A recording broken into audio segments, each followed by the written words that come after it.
నమస్కారం. నేను మీ రవికిరణ్ శర్మ, వేలూరి జ్యోతిష రత్న అవార్డు గ్రహీత. నవంబర్ నెలలో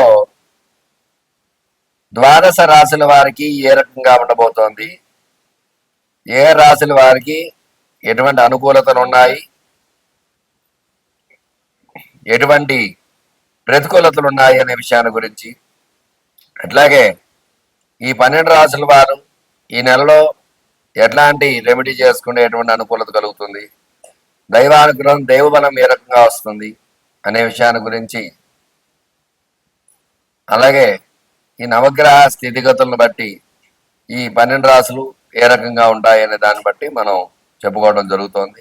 ఈ 12 రాశుల్లో ఈ అక్టోబర్ 18న విశేషంగా గురుడు మారాడు. గురుడు మారడం వల్ల కొన్ని రాశుల వారికి అనుకూలతలు ఉంది, అలాగే కొన్ని రాశులకు ప్రతికూలత ఉంది. అట్లాగే శని వక్రం నుంచి మావస్థితికి వచ్చేసాడు. తద్వారా అనుకూలతలు ఏ రకంగా ఉంటాయి అనే విషయాలు అవన్నీ కూడా ఇప్పుడు మనం చెప్పుకోబోతున్నాం. అట్లాగే నవగ్రహ అనుకూలత, ఈ నవగ్రహ స్థితిగతులు వాటి స్థానాన్ని బట్టే మానవుడి యొక్క జీవితం అనేది ఏర్పడుతుంది. కాబట్టి ఈ 12 రాసుల్లో ఈ నవగ్రహ స్థానాలు ఏ ఏ స్థానాల్లో ఉన్నాయి, ఏ ఏ రాసుల్లో ఉన్నాయి, ఉచ్చ నీచ సమస్థితులను బట్టి వాటి యొక్క గ్రహస్థితి ఏ రకంగా ఉండబోతోంది, గ్రహానుకూలత ఏ రకంగా ఉండబోతోంది, మరి ఎట్లాంటి ప్రతికూలతలు ఉన్నాయి, ఎట్లాంటి ప్రతికూలతలు ఎలాంటి ఇబ్బందులు కలగబోతున్నాయి, దానికి ఏమి పరిహారం చేసుకోవాలి అనే విషయాల గురించి మరికొద్దిసేపట్లో మీకు చెప్పబోతున్నాను.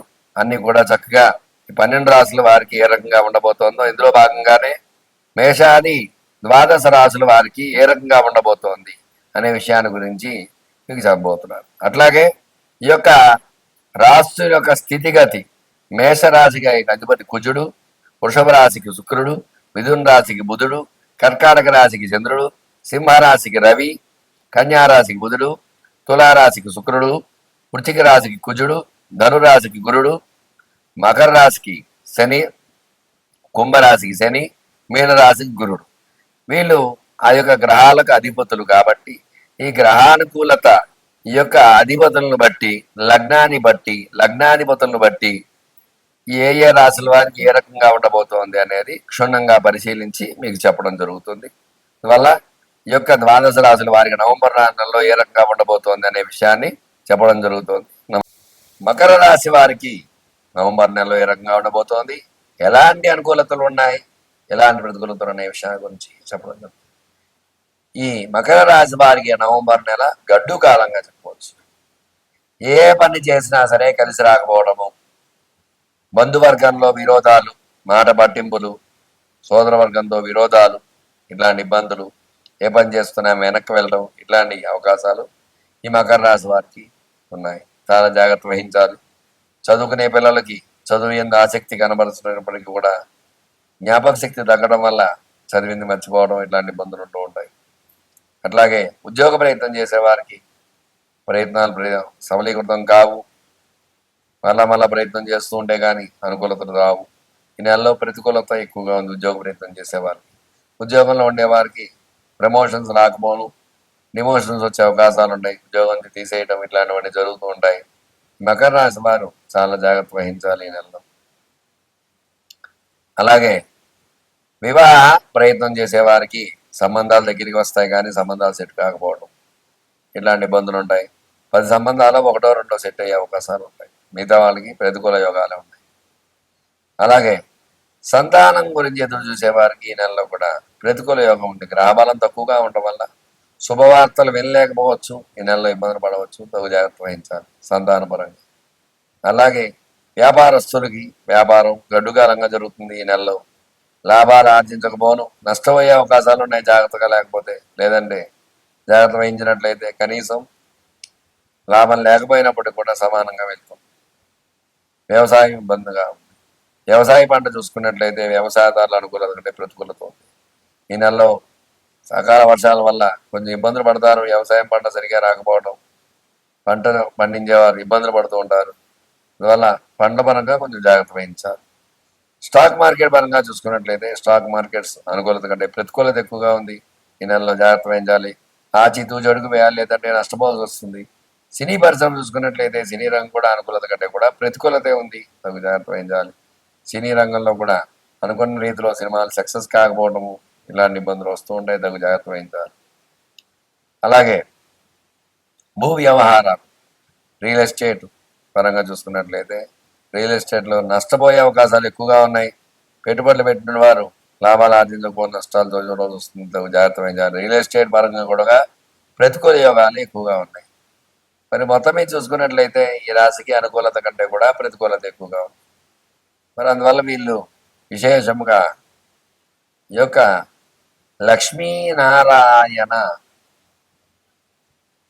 పూజ చేయటం ద్వారా, అలాగే విశేషముగా వెంకటేశ్వర స్వామి దర్శనం చేసుకోవడము, వెంకటేశ్వర స్వామికి వడమాలు సమర్పించడము, కుంకుమార్చన చేయటము, ఇట్లాంటివన్నీ చేయడం ద్వారా ఖచ్చితమైన అనుకూలతలు ఉంటాయి. వీళ్ళు విశేషంగా ఈశ్వరుడికి 11 సార్లు చెరుకు రసంతో అభిషేకం చేసినట్లయితే అనుకూలతలు వచ్చే అవకాశాలు ఖచ్చితంగా చూశారు కదండి. ఈ యొక్క మకర రాశి వారికి నవంబర్ నెల ఏ రకంగా ఉండబోతోంది, ఎలాంటి అనుకూలతలు ఉన్నాయి, ఎలాంటి ప్రతికూలతలు ఉన్నాయి విషయాలు చక్కగా చెప్పడం జరిగింది. మీ రవికిరణ్ శర్మ, జ్యోతిషరత్న అవార్డు గ్రహీత. నమస్కారం. ఈ యొక్క నవంబర్ నెలలో 12 రాసుల వారికి కూడా మరి ఏ రకంగా ఉంది అన్నది వివరంగా చెప్పడం జరిగింది. ప్రతి ఒక్కరు కూడా గ్రహ అనుకూలత ఉంటేనే మీకు అనుకూలంగా ఉంటుంది. గ్రహాలు ప్రతికూలంగా ఉన్నాయంటే మీరేమి చేయలేదు. ఇవాళ గ్రహాలు అనుకూలించాలంటే చక్కని యొక్క దైవనామ స్మరణ చేసుకోవడము, ఈ కార్తీక మాసం సందర్భంగా విశేషంగా శివుడికి అభిషేకాలు, అర్చనలు, పూజలు, హోమాలు ఇలాంటివన్నీ చేసుకోవడం ద్వారా శివానుగ్రహం ఖచ్చితంగా దొరుకుతుంది. రాశులు అనుకూలంగా ఉంటే ఖచ్చితంగా రాశ్యాధిపతులు బలంగా ఉంటే, రాశ్యాధిపతులు కూడా నవగ్రహాలే కాబట్టి నవగ్రహ అనుకూలంగా ఉంటే ఖచ్చితంగా గ్రహ అనుకూలత వల్ల ఈ యొక్క సమస్య నుంచి బయటపడే అవకాశం ఖచ్చితంగా ఉంటుంది. ఎట్లాంటి సమస్యనైనా సరే శతకోటి దరిద్రాలకి అనంత కోటి ఉపాయాలు అన్నట్టుగా ప్రతిదానికి పరిహారం అనేది చెప్పబడి, అందువల్ల మీరు వివాహపరంగా ఇబ్బందిగా ఉంటే ఖచ్చితంగా సంప్రదించండి. మీకు ఎందుకు ఆలస్యం అవుతోంది వివాహం అనే దాని గురించి చక్కటి రెమెడీ ఉంటుంది. దానికి ఏం చేయాలన్నది నేను చెప్పండి.